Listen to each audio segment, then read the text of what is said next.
ఇప్పటివరకు ఎవరైనా మన ఛానల్ని సబ్స్క్రైబ్ చేసుకోకపోతే ఇప్పుడే సబ్స్క్రైబ్ చేసుకోండి. పక్కన ఉన్న బెల్ ఐకాన్ క్లిక్ చేసి ఆల్లో పెట్టుకోండి. నేను పెట్టే లేటెస్ట్ వీడియోస్ అన్ని మిస్ అవ్వకుండా చూడొచ్చు. ఇప్పటికే చాలామంది అట్లాంటిస్ యొక్క స్టోరీ గురించి వినే ఉంటారు. ఈ అట్లాంటిస్ అనేది ఒక అడ్వాన్స్డ్ సివిలైజేషన్. ఇది ఒక్కసారిగా కనుమరుగైపోయింది. సముద్రం దీన్ని ముంచేసిందని చాలామంది అభిప్రాయపడుతూ ఉంటారు. కానీ ఇది ఎక్కడ ఉంది, ఎలా ఉంది అనేది ఎవరికీ కూడా ఇప్పటికీ పూర్తిగా తెలియదు. అండ్ ఇది నిజమా కాదా అన్న విషయం కూడా చాలామందికి తెలియదు. అయితే సేమ్ ఈ అట్లాంటిస్ లాగే మరికొన్ని కథలు ఉన్నాయి, మరికొన్ని పోయిన సిటీస్ ఉన్నాయి. అంటే కనుమరుగైపోయిన సిటీసు, కనుమరుగైపోయిన సివిలైజేషన్స్ ఉన్నాయి.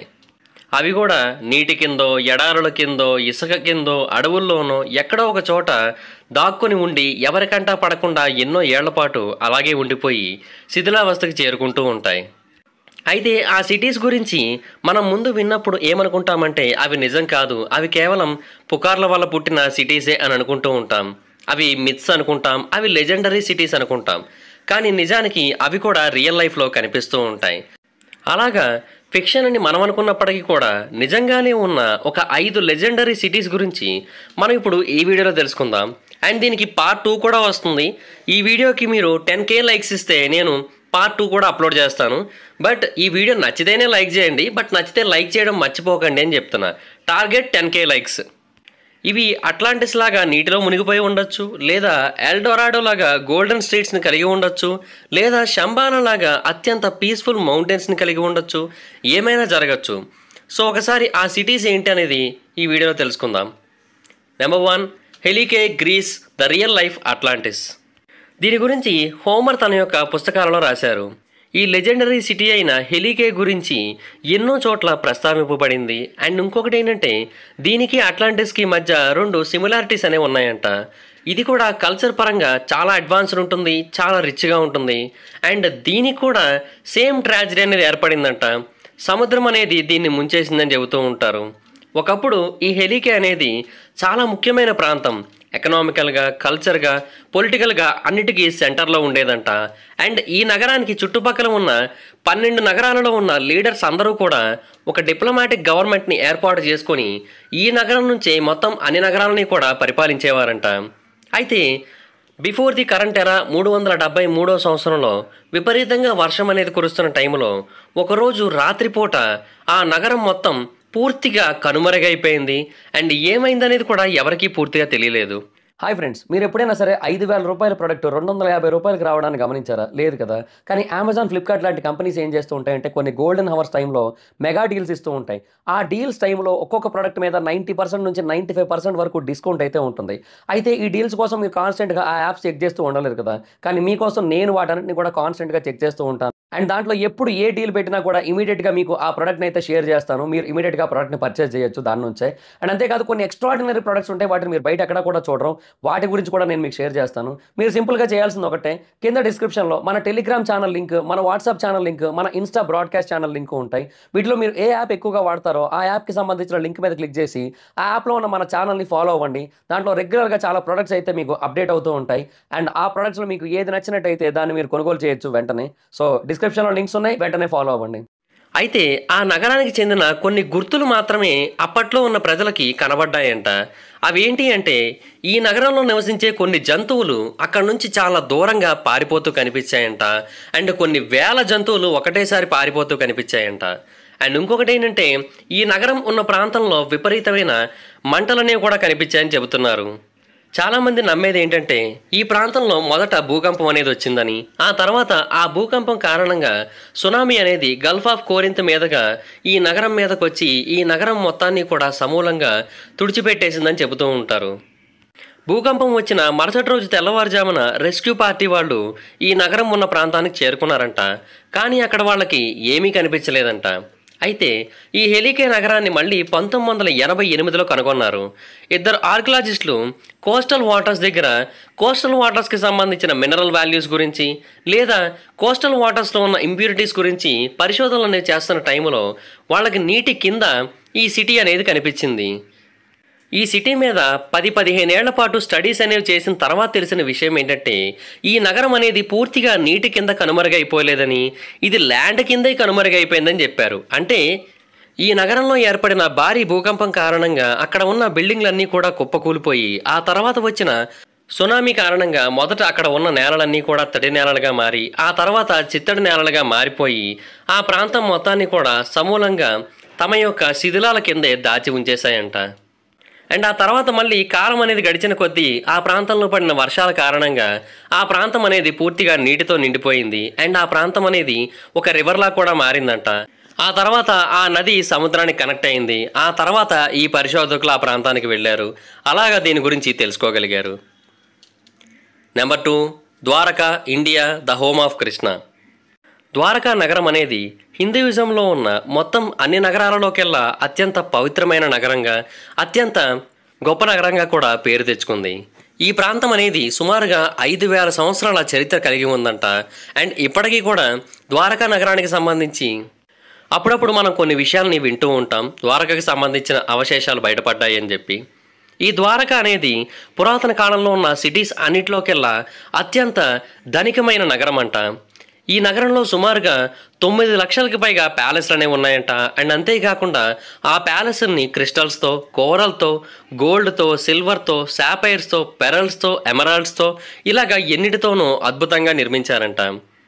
ఈ నగరం కూడా సముద్రం కారణంగానే నీటిలో మునిగిపోయింది. ఇది నీటిలో మునిగిపోయిన తర్వాత దీనికోసం ఎంతోమంది పరిశోధకులు దీని గురించి వెతకడం మొదలుపెట్టారు. కానీ ఎవరికీ కూడా దీని గురించి పూర్తిగా అయితే తెలియలేదు.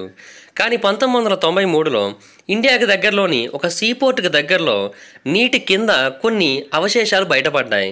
వీటిని చూసిన తర్వాత చాలామంది ఏమన్నారంటే ఇవి ఖచ్చితంగా ద్వారకకి చెందినవే అయి ఉంటాయి అని అన్నారు. ఎందుకంటే పురాణాలలో కావచ్చు, లేదంటే కొన్ని ఇతిహాస గ్రంథాలలో కావచ్చు, ద్వారక ఏ ప్రాంతంలో ఉంటుందని రాశారో కరెక్ట్గా ఆ ప్రాంతానికి దగ్గరలోనే ఈ పురాతన కాలం నాటి రూన్స్ అనేవి బయటపడ్డాయి.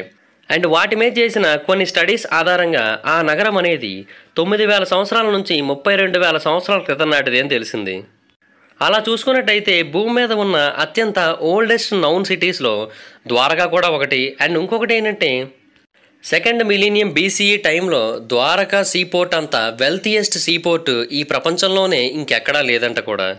నీటి లోపల మరికొన్ని అవశేషాలు అయితే ఉన్నాయి. సో వాటన్నిటిని కూడా పూర్తిగా బయటకు తీసి వాటి గురించి కూడా తెలుసుకోగలిగినట్టయితే ద్వారకా నగరం అనేది మన కళ్ళకు కట్టినట్టుగా పూర్తిగా కనబడేలా చేసుకోవచ్చు. Number 3, great Zimbabwe, the medieval castle of Africa. 16వ శతాబ్దం మొదట్లో పోర్చుగీస్ ఎక్స్ప్లోరర్స్ కొంతమంది ఒక పురాతన కాలం నాటి క్యాస్టిల్ గురించి తెలియజేశారు. ఆ క్యాస్టిల్ అనేది ఆఫ్రికాలోని జంగిల్స్ మధ్యలో ఉందంట. వాళ్ళు ఏమని చెప్పారంటే ఆ కోట మొత్తం కూడా రాయితోనే కట్టబడిందంట. అండ్ దాని చుట్టూ కూడా చెట్లు అనేవి చాలా పెద్దగా పెరిగిపోయి దాన్ని ఎవరికంటా పడకుండా కాపాడుతూ వస్తున్నాయంట. వాళ్ళది ఏ ప్రాంతంలో ఉందని చెప్పారో అది ఇప్పుడు జింబాబ్వేలో ఉంది. అండ్ అక్కడ ఉన్న లోకల్స్ దీన్ని సింబాలిక్ అని పిలుస్తూ ఉంటారు. దీన్ని ఎవరు నిర్మించారనేది ఎవరికి కూడా పూర్తిగా తెలియట్లేదు. కానీ దాన్ని నిర్మించిందైతే నార్మల్ లొకేషన్లో కాదు. ఒక యూరోపియన్ ఎక్స్ప్లోరర్ దీని గురించి తన యొక్క పుస్తకంలో రాశాడు. అతను ఏమని రాశాడంటే సాధారణ వ్యక్తులు ఎవరూ కూడా ఇటువంటి ఒక అసాధారణమైన కట్టడాన్ని నిర్మించలేరని, ఖచ్చితంగా యూరోపియన్స్ ఎవరో ఒక ఎక్స్ట్రా టెరెస్ట్రియల్ పర్సన్స్ యొక్క సహాయాన్ని తీసుకుని ఈ కోటను నిర్మించి ఉంటారని నా అభిప్రాయం అని చెప్పాడు. అయితే అతను రాసిన పుస్తకాన్ని కొంతమంది చదివారు. ఈ యూరోపియన్ ఎక్స్ప్లోరర్స్ చెప్పింది విన్నారు, పోర్చుగీస్ ఎక్స్ప్లోరర్స్ చెప్పింది విన్నారు. బట్ అయినప్పటికీ కూడా ఎవరికీ కూడా ఈ కోట అనేది ఒకటి ఉందన్న నమ్మకం కలగలేదు. కానీ 1876లో జర్మన్ ఎక్స్ప్లోరర్స్ ఒక భారీ క్యాస్టల్ని కనుగొన్నారు. ఇది పూర్తిగా స్టోన్తోనే తయారు చేయబడింది. అండ్ దీని యొక్క వాల్స్ 11 మీటర్ల ఎత్తున్నాయి. దీన్ని బహుశా కరెంట్ ఎరా 900 టైంలో ఏదో ఒక గుర్తు తెలియని ఆఫ్రికన్ సివిలైజేషన్ చేత నిర్మింపబడి ఉండొచ్చని నమ్ముతున్నారు. అండ్ ఆ సివిలైజేషన్ అనేది ఇప్పుడు కనుమరుగైపోయి ఉండొచ్చని, బహుశా వాళ్ళకి అవుట్ సైడ్ వరల్డ్తో కనెక్షన్స్ కూడా ఉండి ఉండొచ్చు. మేబీ జర్మన్స్తో కూడా కనెక్షన్స్ ఉండి ఉండొచ్చు, వేరే వాళ్ళతో కూడా కనెక్షన్స్ ఉండి ఉండొచ్చు. అండ్ ఆ ప్రాంతంలో Arab coins, Persian pottery, relics ఇవన్నీ కూడా కనబడ్డాయి.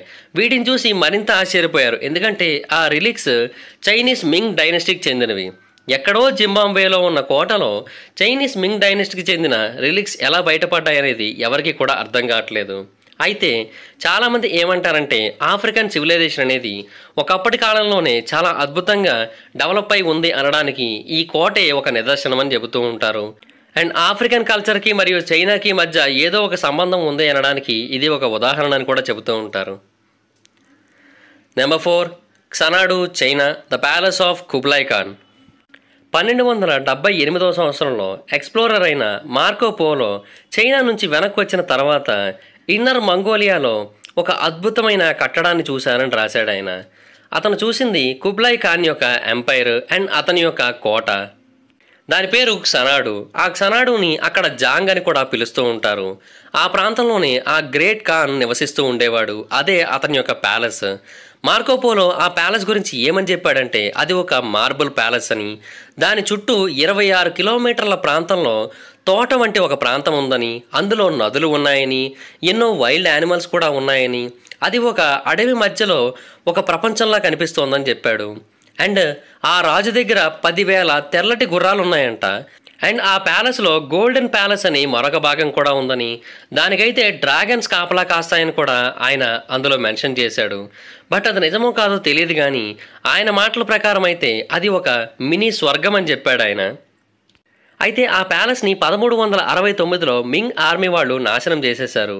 ఆ తర్వాత యూరోపియన్స్ ఎన్నో కష్టాలు పడి దీని గురించి తెలుసుకోవడానికి ట్రై చేశారు. అయితే దీని గురించి ఎంతమందికి చెప్పినప్పటికీ కూడా ఇది ఎక్కడ ఉందో ఎవరికీ తెలియదు కాబట్టి ఇది ఒక మిథ్యే అనుకున్నారు చాలామంది. ఎందుకంటే చాలామంది ఏమని చెప్పారంటే దీంట్లో వాటర్ ఫాల్స్ ఉంటాయి, రివర్స్ ఉంటాయి, వైల్డ్ యానిమల్స్ ఉంటాయి, పార్క్స్ ఉంటాయి, అన్నీ ఉంటాయని చెప్పారు కదా. అండ్ కొంతమంది కవులు ఏం చేశారంటే నార్మల్గా ఆ నగరం ఎలా ఉంటుంది, ఆ ప్యాలెస్ ఎలా ఉంటుంది అన్నట్టుగా రాయకుండా దానికి కొన్ని ఊహల్ని యాడ్ చేసి మరీ ఎక్స్ట్రాగా రాశారు. సో అందువల్ల కొంతమందికి అది అతిశయోక్తులే అనిపించి అసలు నమ్మాలనిపించలేదు. అయితే 1872లో కుబ్లాయ్ ఖాన్ యొక్క ప్యాలెస్ అనేది బ్రిటిష్ డిప్లొమాట్ చేత కనుగొనబడింది. అతను ఒక ప్యాలెస్ని చూశాడు, అది మార్బుల్తో తయారు చేయబడింది. అండ్ ఇప్పటికీ కూడా ఆ మార్బుల్ అనేది చెక్కు చెదరకుండా అలాగే ఉంది. అండ్ మార్కోపోలో చెప్పిన అన్ని లక్షణాలు కూడా ఆ ప్యాలెస్లోనే ఉన్నాయి. ఆ ప్యాలెస్ వైట్ హౌస్కి 2 రెట్లు పెద్దగా ఉంది. అండ్ దాని చుట్టూ ఒక పెద్ద పార్క్ ఉంది. అండ్ ఒకప్పుడు ఆ ప్రాంతంలో కొన్ని వందల వేల వైల్డ్ యానిమల్స్ తిరిగినట్టుగా ఎన్నో జంతువుల యొక్క కళేబరాలు, ఎన్నో జంతువుల యొక్క అవశేషాలు, పాదముద్రలు ఇంకెన్నో కనిపించాయి. సో అప్పుడు చాలామంది ఇది నిజంగానే ఉంది అని నమ్మారు. అండ్ కొన్ని వందల వేల గుర్రాలని కట్టి ఉంచడానికి కావాల్సిన ర్యామ్స్ కూడా కనిపించాయి అక్కడ. అండ్ ఆ తర్వాత డ్రాగన్స్ యొక్క స్టాట్యూస్ కూడా కొన్ని చోట్ల కనిపించాయి. అవి కొన్ని పిల్లర్స్ యొక్క పైభాగంలో ఉన్నాయి. వీటన్నిటిని చూసిన తర్వాత మార్కోపోలో చెప్పింది నిజమే అని చెప్పి అందరూ నమ్మారు. ప్రస్తుతానికైతే ఆ నగరంలో దొరికిన వాటన్నిటిని కూడా చాలా జాగ్రత్తగా భద్రపరుస్తూ వస్తున్నారు. Number 5, Sigiriya, Sri Lanka, the 8th wonder of the world. 5వ శతాబ్దంలో శ్రీలంకలో కింగ్ అసాబా అనే ఒక రాజు ఆ ప్రాంతాన్ని పరిపాలిస్తున్న టైంలో తన కోసమని చెప్పి ఒక పెద్ద కొండ మీద ఒక రాక్ ఫోర్ట్రెస్ని నిర్మించుకున్నాడు. అది యాక్చువల్గా ఏంటంటే ఒక పెద్ద కొండరాయిని చెక్కి చెక్కి చెక్కి ఒక కోటలా తయారు చేశారు. అండ్ అది 200 మీటర్ల ఎత్తుంటుంది. అండ్ అంతేకాకుండా చాలా దట్టమైన అడవి మధ్యలో ఉంటుంది. దీన్ని ఈ ప్రపంచంలోకెల్లా అత్యంత అద్భుతమైన స్పెక్టాక్యులర్ సింగిల్ కన్స్ట్రక్షన్ ప్రాజెక్టుగా గుర్తిస్తూ ఉంటారు. అండ్ శ్రీలంకలో నిర్మించిన అత్యంత అద్భుతమైన కట్టడాలలో ఇదే నెంబర్ 1 పొజిషన్లో ఉందని ఎంతోమంది నమ్ముతూ ఉంటారు. ఈ కోట అనేది ఎంత అద్భుతంగా ఉంటుందంటే దీంట్లో మనకి స్టోన్ థియేటర్ ఉంటుంది, గార్డెన్స్ ఉంటాయి, ఫౌంటైన్స్ ఉంటాయి, ఉండడానికి అద్భుతమైన రూమ్స్ ఉంటాయి, కూర్చొని తినడానికి కావాల్సిన ఎన్నో అద్భుతమైన ప్రదేశాలు ఉంటాయి, లాన్లు ఉంటాయి, బాల్కనీస్ ఉంటాయి, ఇలాంటివి ఎన్నో ఉంటాయి. అండ్ అంతేకాకుండా ఈ కోటలోకి ఎంటర్ అవ్వడానికి ఒక ఎంట్రన్స్ ఉంటుంది. ఆ ఎంట్రన్స్ దగ్గర ఒక పెద్ద సింహం బొమ్మ అనేది ఉంటుంది. అండ్ ఆ సింహం బొమ్మ యొక్క నోట్లోంచి మనం పైకి వెళ్తున్నట్టుగా మనకు అనిపిస్తూ ఉంటుంది. చాలామంది మొదట ఏమనుకున్నారంటే ఈ సిగిరియా అనేది నిజం కాదని, ఇది కూడా ఒక మిథ్యే అని, ఏదో ఒక పుకార్ల వల్ల పుట్టిన నగరం అని అనుకున్నారు. కానీ ఈ సిగిరియా అనేది నిజంగానే ఉన్నట్టుగా కనిపించింది. అదే ఇప్పుడు మీకు ఈ ఫోటోలో కనిపిస్తున్న ప్రాంతం. దీన్ని 1890లో యూరోపియన్ ఆర్కియాలజిస్టులు కనుగొనడం జరిగింది. అండ్ మనకి కథల్లో చెప్పినట్టుగా దీని యొక్క ఎంట్రన్స్ దగ్గర మనకి సింహం బొమ్మ అనేది కనిపిస్తూ ఉంటుంది. అండ్ దాని యొక్క నోటిలోంచే మనం పైకి వెళ్తున్నట్టుగా కూడా మనకు అనిపిస్తూ ఉంటుంది. అండ్ దీని యొక్క పైభాగం అనేది చాలా ఫ్లాట్గా కనిపిస్తూ ఉంటుంది. బహుశా ఏదైనా ఒక ప్రమాదం వంటి జరిగో లేదా ఎవరైనా నాశనం చేసేయడం వలన దీని యొక్క పైభాగం అంతా కూడా సమూలంగా తుడిచిపెట్టుకుపోయిందని కొంతమంది నమ్ముతూ ఉంటారు. దీని యొక్క పైభాగంలో ఒకప్పుడు నిజంగానే ఆ స్కై ప్యాలెస్ ఉండేది అనడానికి గుర్తుగా కొన్ని లేయర్స్ అనేవి కనిపిస్తూ ఉంటాయి ఆ కొండ యొక్క పైభాగంలో. అండ్ మెట్లు కూడా చాలా అద్భుతంగా కనిపిస్తూ ఉంటాయి మనకి. ఈ అద్భుతమైన స్కై ప్యాలెస్ గురించి ప్రపంచానికి తెలిసేలా చేసింది యునెస్కో. 2001లో యునెస్కో వాళ్ళు అంటే United Nations Educational Scientific and Cultural Organization వాళ్ళు దీన్ని వరల్డ్ హెరిటేజ్ సైట్గా గుర్తించారు. అండ్ అంతేకాకుండా దీన్ని 8వ వండర్గా కూడా గుర్తించారు. అండ్ అప్పటి నుంచి ఇది ఒక పాపులర్ టూరిస్ట్ అట్రాక్షన్గా మారిపోయింది. సో చూసారు కదా, ఈ వీడియో మీకు నచ్చినట్టయితే దీని యొక్క పార్ట్ 2 కావాలనుకుంటున్నట్టయితే ఈ వీడియోకి 10K లైక్స్ అయితే ఇవ్వండి. ఈ వీడియో మీకు నచ్చినట్టయితే ఈ వీడియోని షేర్ చేయడం మర్చిపోవద్దు. షేర్ చేసి మా ఛానల్ని సబ్స్క్రైబ్ చేసుకోండి ఇలాంటి మరిన్ని వీడియోస్ కోసం. అలాగే పక్కనే ఉన్న బెల్ ఐకాన్ కూడా క్లిక్ చేయండి సబ్స్క్రైబ్ చేసుకున్నాక. నన్ను ఇన్స్టాలో కూడా ఫాలో అవ్వచ్చు మీరు. నా ఇన్స్టాగ్రామ్ ఐడి ఐఎమ్ మహిదర్. డిస్క్రిప్షన్లో లింక్ ఉంటుంది, దాని మీద క్లిక్ చేసి కూడా ఫాలో అవ్వచ్చు, లేదంటే ఇన్స్టాలోకి వచ్చి సెర్చ్ చేసి ఫాలో అవ్వచ్చు. Thank you guys, bye. Hi friends, మీరు ఎప్పుడైనా సరే 5,000 రూపాయల ప్రొడక్ట్ 250 రూపాయలకి రావడానికి గమనించారా? లేదు కదా. కానీ అమెజాన్, ఫ్లిప్కార్ట్ లాంటి కంపెనీస్ ఏం చేస్తూ ఉంటాయంటే కొన్ని గోల్డెన్ హవర్స్ టైంలో మెగా డీల్స్ ఇస్తూ ఉంటాయి. ఆ డీల్స్ టైంలో ఒక్కొక్క ప్రొడక్ట్ మీద 90% నుంచి 95% వరకు డిస్కౌంట్ అయితే ఉంటుంది. అయితే ఈ డీల్స్ కోసం మీరు కాన్స్టెంట్గా ఆ యాప్స్ చెక్ చేస్తూ ఉండలేరు కదా.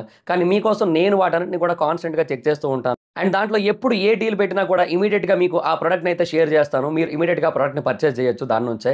అండ్ అంతేకాదు కొన్ని ఎక్స్ట్రాడినరీ ప్రొడక్ట్స్ ఉంటాయి, వాటిని మీరు బయట ఎక్కడ కూడా చూడరు. వాటి గురించి కూడా నేను మీకు షేర్ చేస్తాను. మీరు సింపుల్గా చేయాల్సింది ఒకటే, కింద డిస్క్రిప్షన్లో మన టెలిగ్రామ్ ఛానల్ లింక్, మన వాట్సాప్ ఛానల్ లింక్, మన ఇన్స్టా బ్రాడ్కాస్ట్ ఛానల్ లింక్ ఉంటాయి. వీటిలో మీరు ఏ యాప్ ఎక్కువగా వాడతారో ఆ యాప్కి సంబంధించిన లింక్ మీద క్లిక్ చేసి ఆ యాప్లో ఉన్న మన ఛానల్ని ఫాలో అవ్వండి. దాంట్లో రెగ్యులర్గా చాలా ప్రొడక్ట్స్ అయితే మీకు అప్డేట్ అవుతూ ఉంటాయి. అండ్ ఆ ప్రొడక్ట్స్లో మీకు ఏది నచ్చినట్టయితే దాన్ని మీరు కొనుగోలు చేయొచ్చు వెంటనే. సో డిస్క్రిప్షన్లో లింక్స్ ఉన్నాయి, వెంటనే ఫాలో అవ్వండి.